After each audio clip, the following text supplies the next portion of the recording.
એક સાથે 1 કલાક કે પછી 45 મિનિટના એપિસોડ જોવાનો સમય નથી મળતો તો અત્યારે તમે સાચી જગ્યા પર છો. હા, યોર્સ પોડકાસ્ટ ગુજરાતી ક્લિપ્સ. આ ક્લિપ્સમાં તમને નાની નાની ક્લિપ્સમાં ઘણું બધું શીખવા મળશે. તો કોમેન્ટ અને સબસ્ક્રાઇબ કરવાનું નહીં ભૂલતા.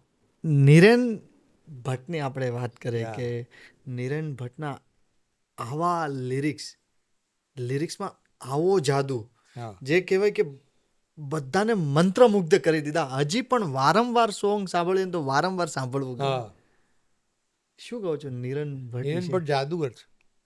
અમે હું ને સચિનભાઈ તો એ મેજિશિયન કહીએ છીએ એને મેજિશિયન કહીએ છીએ કે બહુ જ આમ એ જે અંતરાઓ લખે આ તો ઠીક છે કે સચિનભાઈએ સિલેક્ટ કરેલા બે અંતરાઓ, એક મુખડું, આવું બધું હોય એમ.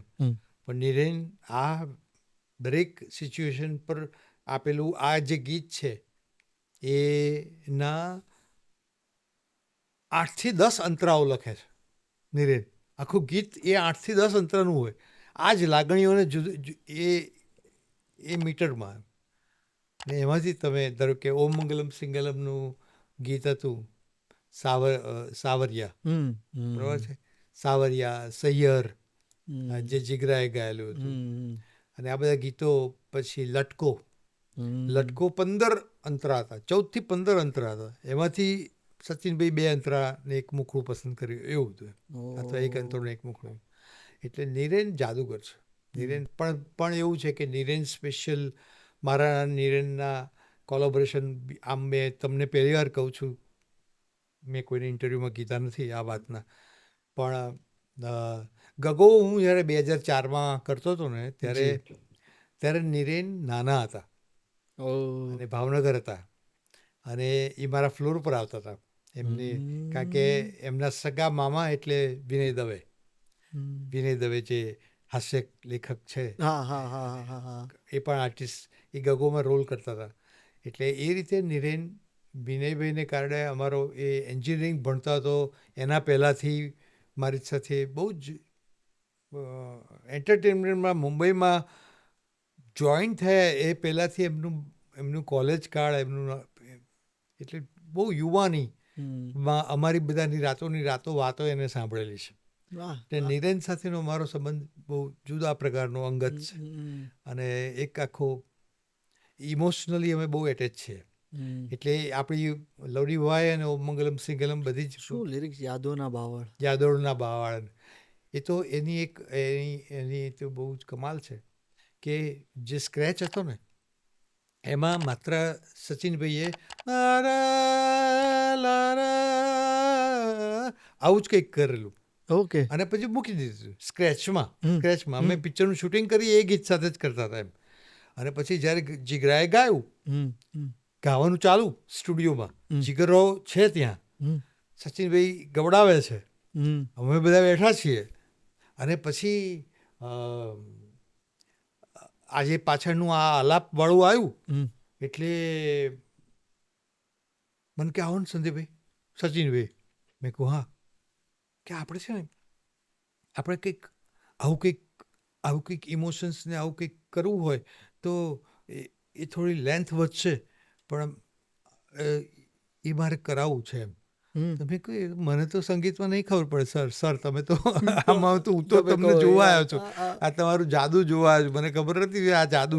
અમને ખબર પણ પ્રેક્ષક ડિરેક્ટર તરીકે તમારે તમે કહ્યું આવજો તો હું આવ્યો છું. પણ એવી વાત સાચી છે કે તમે જો કરશો તો હું ફિલ્મમાં વાપરીશ ખરો, બહુ ઇન્ટરેસ્ટિંગ જો હશે તો એમ. તો કે ના ઇન્ટરેસ્ટિંગ જ થશે એમ. એટલે પણ મારે છે ને કંઈક આવું જોઈએ છે, આવું એમ કે આલાપ જેવું ગાયું એમને, આખું આ કહ્યું. એને મોકલ્યું. એટલે એને ફોન પર વાત કરી નિરેનને, સ્ટુડિયોમાં રેકોર્ડિંગ ચાલુ છે, અડધી રાત થઈ ગઈ છે, 1:45 વાગ્યા છે રાતના. 2 વાગે? હા, 1:45 વાગે. નિરેનને એવું કહેવામાં આવે છે અને નિરેનને આવું કંઈક જોઈએ છે. અને 5 મિનિટ પછી આ લાઇન્સ આવે છે, બાવળ વળી, યાદોના બાવળમાં આવ્યા ફૂલ. આ લાઇન્સ આવે છે અને પછી જીગરોને અમે બધાએ ચા પૂરી કરી, સચિન સરે અમે બધાએ ચા પૂરી કરી અને એમ કે ચલ જીગરા, એટલે પછી એ બે જણાએ હાર્મોનિયમ સાથે પ્રેક્ટિસ શરૂ કરી અને 4 વાગે યાદોના બાવળ પૂરું થયું અને આખું ગીત પૂરું થયું. વાહ વાહ. એટલે એ યાદોના બાવળ એને 5 મિનિટમાં લખેલું છે નીરેને. આખું લવડી બોયનું ગીત તો પૂરું થઈ ગયું હતું. એ પાછળનો ભાગ જે આલાપ હતો, જે એમાં યાદોનું બાવળ આખું ઉમેર્યું, એ 5 જ મિનિટમાં સચિનભાઈ એને શું સમજાવ્યું હશે ભગવાન જાણે. એ શું સમજ્યો અને શું આવ્યું ને શું આવ્યું અને શું જાદુ થયો. હવે અહીંયા જાદુ છે ને, અહીંયા કોઈ પ્લાન છે અને હું ખાલી બોલ્યો એટલા જ શબ્દ, હા યાદોના બાવળ જ. હા બીજા પણ શબ્દ બોલી શકે. હા, એ જ કહું છું. પણ એટલે એમાં જ આ વાર્તા છે, પણ એમાં જ આ જાદુ થયો. વાહ. તો એટલે જ હું કહું છું કે કોઈ પ્લાનિંગ નથી હોતું. કોઈ એની મેતે થાય એ જ જાદુ એમ. આ જાદુ એવો જ છે. અમે ધારો કે સંગીત ઓમ મંગલમનું કરતી વખતે એ જ ડર હતો કે we have to compete with our own songs. અને સચિનભાઈને અમે બધા પણ બાળકો આપણા પોતાના જ છે, એટલે એવું કંઈ કોમ્પિટિશન જેવું રાખવાનું નહીં. આપણે આપણી વાર્તાને ફૂલફિલ થવાનું, આ મૂળ અમારો આશય. એટલે તો આ તો ફિલ્મનું લીડ સોંગ હતું. તો ક્યારે એવું ડિસાઇડ થાય કે આમાં આ જ કલાકાર છે? જીગરદાન ગઢવી ક્યારે જોડાના આ પ્રોજેક્ટ સાથે? સચિન જીગર કક્ષાના કે બહુ જ એ બે છે ને, એમનું ક્ષેત્ર છે. એટલે જેમ કે મારા ક્ષેત્રમાં એ ક્યારેય ચંચુપાત નથી કરતા, એમ મારે પણ એમના ક્ષેત્રમાં ચંચુપાત નહીં કરવો જોઈએ.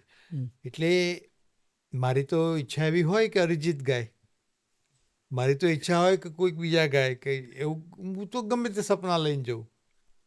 પણ મારે સચિનભાઈએ એક જ બહુ જ પહેલી શરત, અથવા તો એમની મૂળ ગુજરાતી પિક્ચરો કરવાનો મૂળ આશય એમનો શું